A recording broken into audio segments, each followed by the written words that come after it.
अस्सलामुअलैकुम, welcome to my channel. आज हम पढ़ेंगे फलों के नाम। केला, आम, सेब, अंगूर, नारंगी, तरबूज।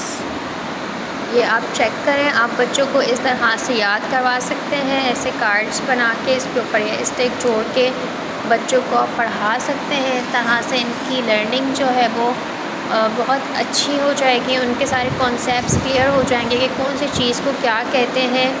ये इससे आपको थोड़ी मेहनत होगी, लेकिन बच्चों को पढ़ाने में बहुत आसानी हो जाएगी और इस तरह से उनको सारे फलों की पहचान भी हो जाएगी। ये आप चेक करें, ये कोई इतने बड़े साइज़ के नहीं, भले आप छोटे छोटे भी बना सकते हैं और बच्चों को इस तरह से पढ़ा सकते हैं। आज के लिए इतना ही। अगर आपको हमारी वीडियो अच्छी लगे तो आप इसे सब्सक्राइब करें और कमेंट में ज़रूर बताइएगा कि आपको हमारी आज की वीडियो कैसी लगी। Thank you. अल्लाह हाफ़िज़।